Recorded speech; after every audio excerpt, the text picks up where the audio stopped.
มากกะอยู่เฮือนอยู่ซ่านพี่น้องเอ้ย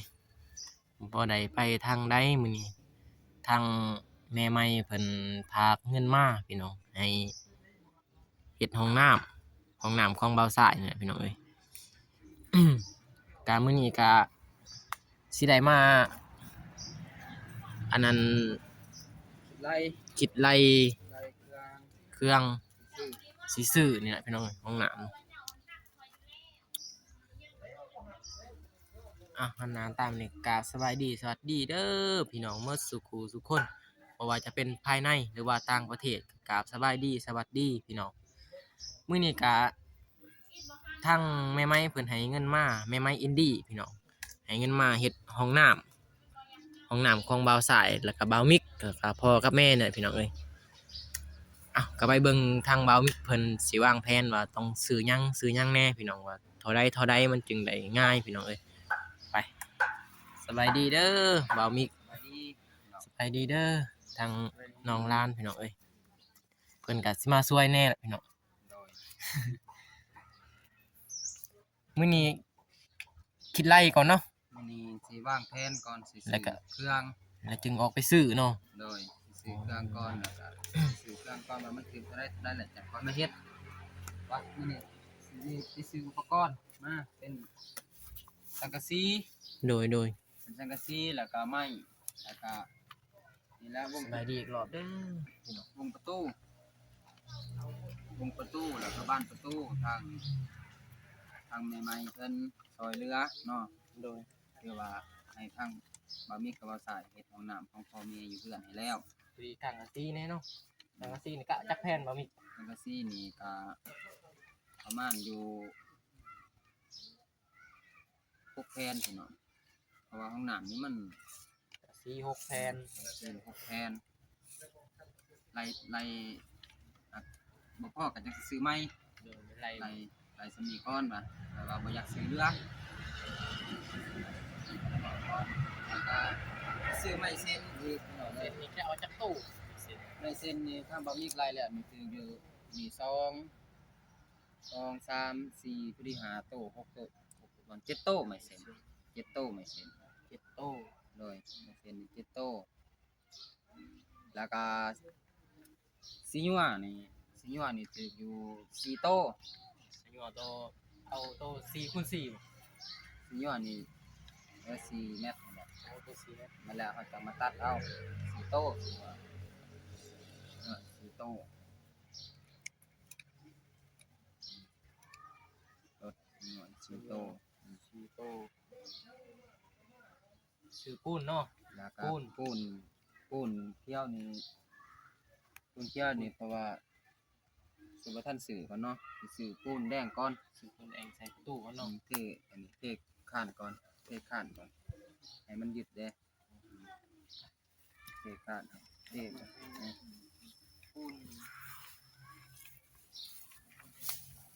ปูนเขียวเท่าไหร่ปูนแดงก่อนเนาะ เอาปูนแดงประมาณสอบหนึ่งก่อน ซอบ1 ซองเอาซองเนาะซองแล้วก็ซื้อนี่ในน้ำประตู ประตูนี่จักถึกเท่าไหร่เนาะยังบ่ทัน อา รู้ กับวัฒนธรรมว่าประตูบ้านประตูนี่ซองแล้วก็วงประตูนี่ซอง พอดีคู่หนึงเลย พอดีคู่หนึงประตูนี่คู่หนึงเพราะว่าเพิ่นสิให้ตัดหลังก่อนเด้ตัดหลังก่อน ตัดหลังแล้วก็ประตูทางแม่ไม้ผมบอกนะ แล้วก็ สิได้ตัดหลัง ตู้ออกไปซื้อแฮกับทรายและสิเทข้านอันนี้ให้มันยึดกับ พี่แต่ไปเบิ่งทางนั้นมีปากมีหยังปากอันนั้นปากวินกับบ่ทันมีเลย ว่าวิ วัววินกับบ่ทันมี ว่าวิ วันนึง ว่าวิวันนึง แล้วก็อีหยังอีก ซื้อแฮซื้อทรายแล้วมาปิดคุมของน้ำ ปิดคุมห้องน้ำนี่ ปิดคุมของน้ำต้องเสร็จย้อนทอมันนี่เด้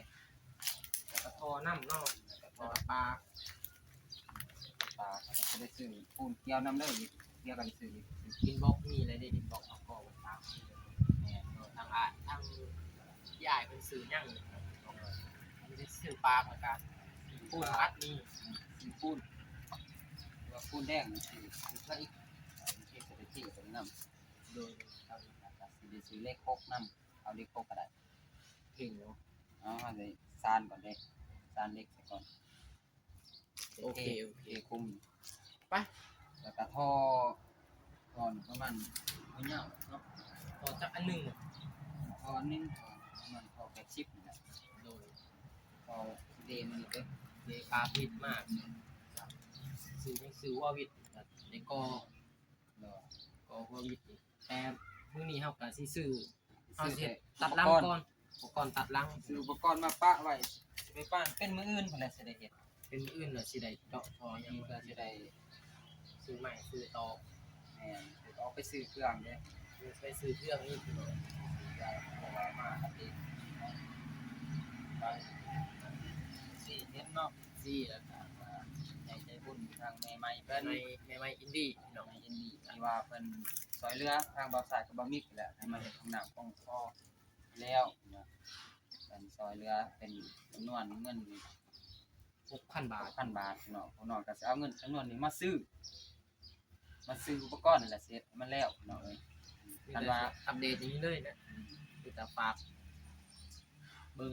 เรื่อยๆพี่น้องมีแต่เป็น EP เรื่อยๆพี่น้องเนื่องจากว่าถ่ายเป็นแบบ EP 1 EP 2แบบนั้นนะพี่น้อง โดยเนาะ เอามีแต่ไปซื้อนั่นเนาะซื้ออุปกรณ์ก่อนพี่น้องก็สิได้อันนั้น TikTok ไว้ก่อนเนาะพี่น้องเดี๋ยวสิได้เปิดอยู่ห้านอีกพี่น้องห้านขายเครื่องนั่นแหละไปพี่น้องไปห้านซื้อเครื่องก่อนไป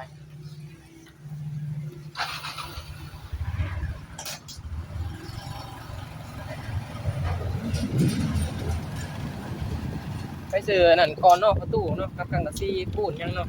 โดย แล้วเราจึงไปทาง ยึดตัวนี้ก็เด้อพี่น้องเด้อ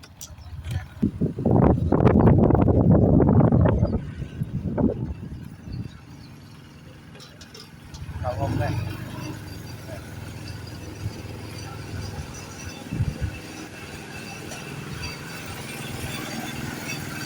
ไป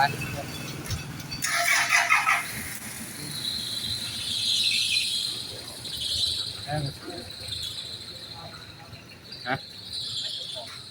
ได้ดิเอา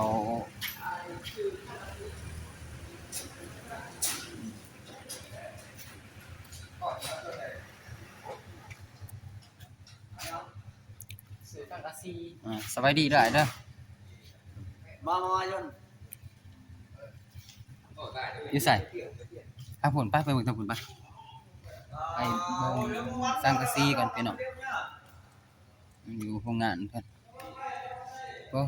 หยุดก่อนไหน ก็มาฮอดโรงงานสร้างกะซีพี่น้องเอ้ย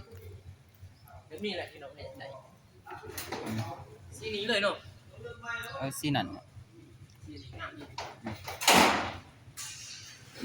เม็ดสาวเลยเม็ดสาว แม่สาว สาว แม่สาวครับดี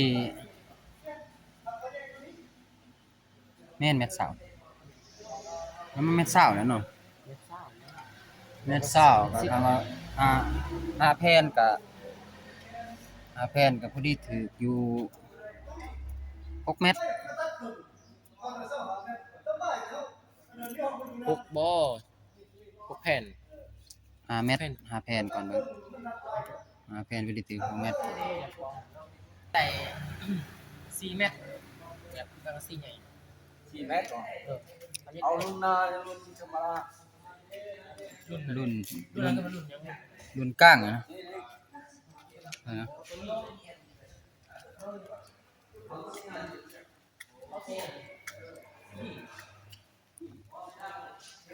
สีตับหมู 4กุณาเนี่ย3มิลเนี่ย 3 มิลราคาเท่าไหร่แผ่นนี้ ราคา85 เม็ดบ่ แม็กนึง85ครับดูรุ่นมัน65ก็มี75ก็มี โอ้ รุ่น แล้ว มีมัน75 นี่ ลอง 65 จะลองไล่ปะลองไล่ปะ จักแฟน มัน 6แฟน ลองไล่ปะ6แผ่น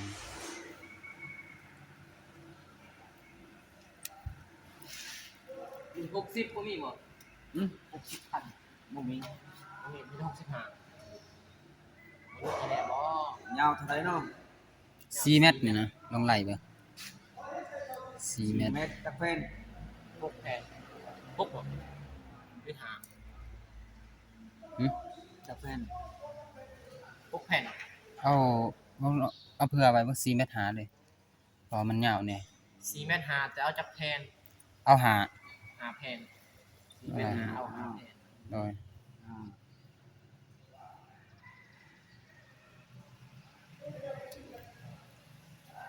ล้าน4แสน62,000 เอา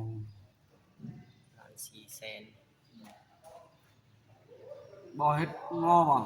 บ่ บ่ ราคาเท่าไหร่65 65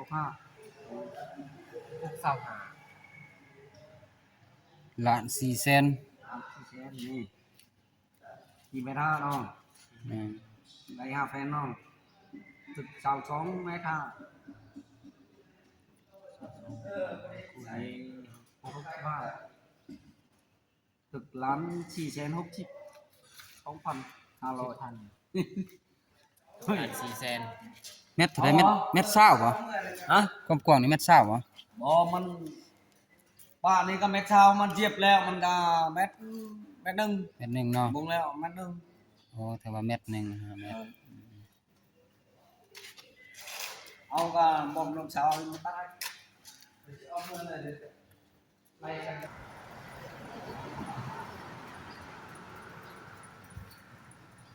จะกำใหญ่ ด้วยราคาก็พูดได้ ได้เขาโทรมาได้อยู่บ่ ประมาณนั้นเนาะได้คำกวนตำรวจ โทรเบอร์เฮาแล้ว อะ หัวบิดมันหัวเฮานั่งถ่ายมันอยู่บ่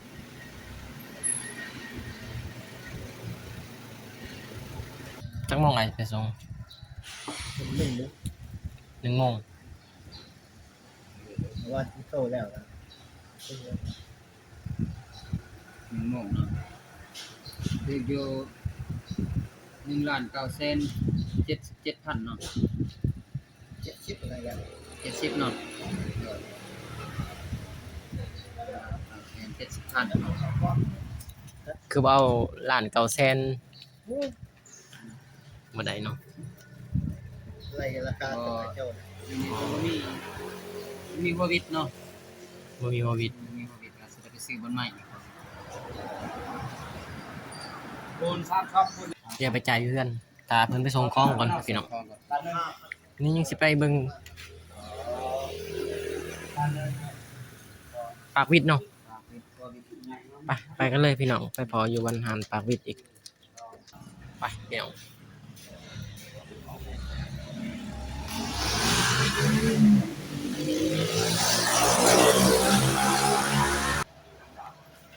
นี่ห้อยไปนี่นี่ ก็ได้ ช่องแซนไปเลยบ่ช่องแซนได้บ่ช่องแซน10กับบ่ได้บ่โอเคเอาเลย เอาว่าดึงว่ะ เอาไว้เดียว ขอที่ไหน ไหนว่าไม่ไหน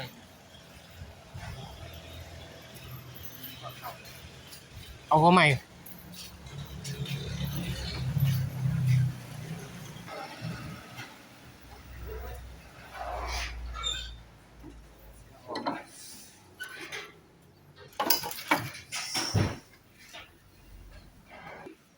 ไปไหนแล้วน้อง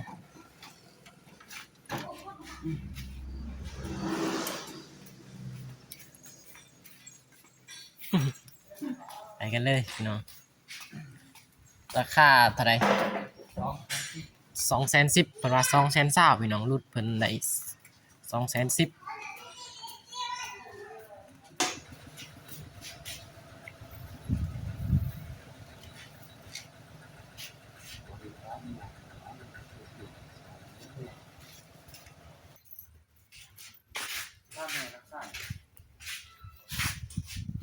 ว่าแห่กับสาย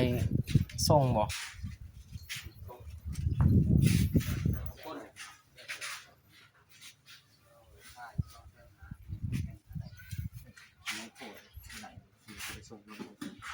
คณะสมาแซนเนาะ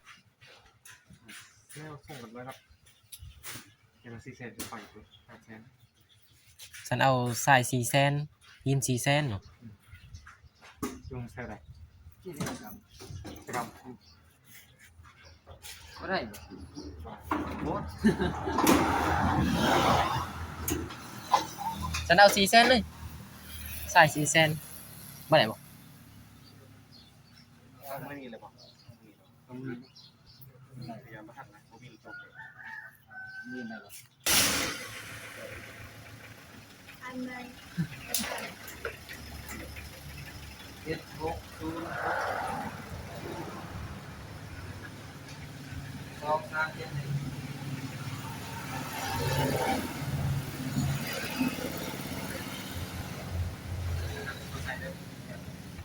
ไปเมื่อพี่น้อง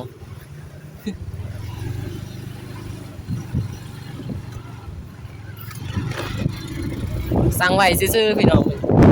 เดี๋ยวรอทานั่นส่งเนาะรอทากางกะซีแล้วก็พูดพี่น้องไปกันอยู่เพื่อน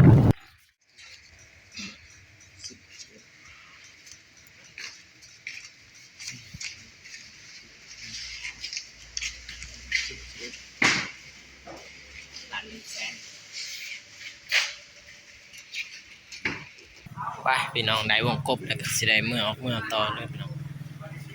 ไปเจอกันอยู่ หันเวียดอีกพี่น้องเอากังกะซีแล้วก็โทรไปพี่น้องรอกังกะซีต่อ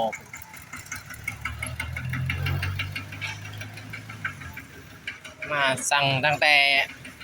11 โมงพี่น้องเอ้ยบ่ได้เลยมาเอาเองเนาะ มาเอาเองต่อวัดนี้ไปเบิ่งบ่เบิ่งบ่ไปเบิ่งทางเพิ่นเฮ็ดก่อนพี่น้องเพราะว่าเฮาสั่งแล้วพี่น้องแต่ว่าเพิ่นบ่เอามาให้ก็เลยมาเอาเอง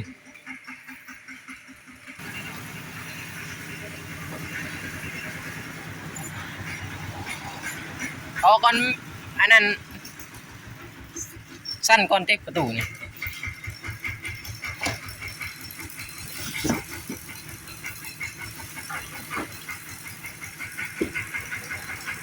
จักสอบมี2 สอบ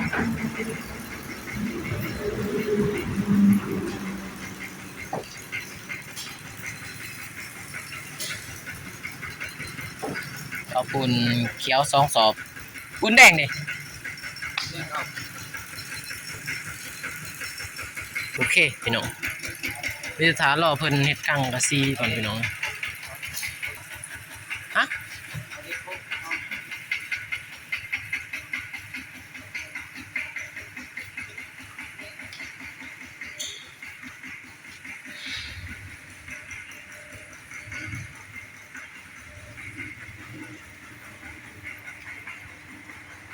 เลข6 2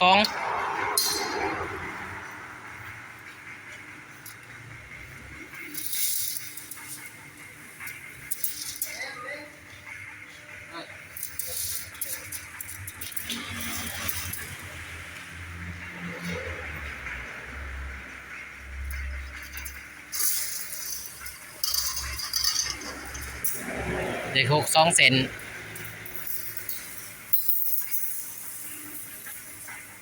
รอเพิ่นทำกังกะซีอยู่พี่น้องโอ้ออกมาในนี้เลย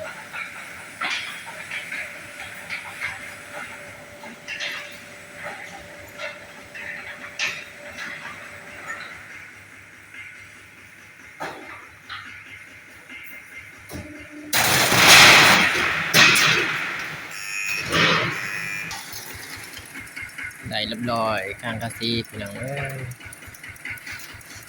4 เมตรพี่น้อง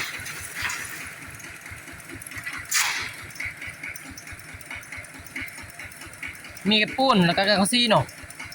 แล้วก็เล็ก3อันบ่พอเด้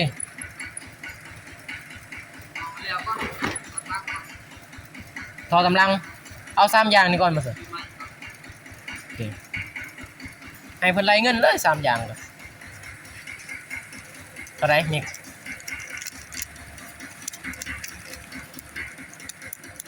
ด้าน230,000เนาะ 230,000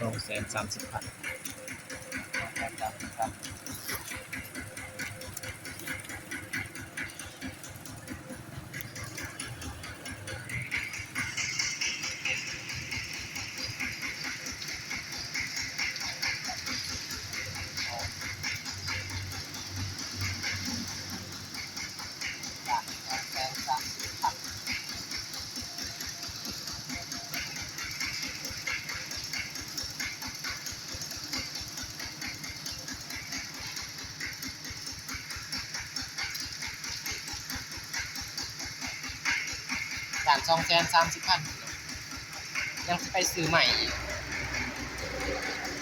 ใช่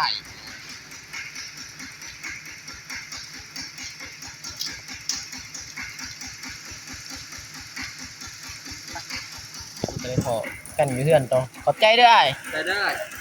ขอบใจละลายไปพี่น้องมีแต่ไปขอกันอยู่เฮือนนี่พี่น้องทางมาสายก็จะได้ขับรถพี่น้องนี่ให้น้องมาขับพี่น้อง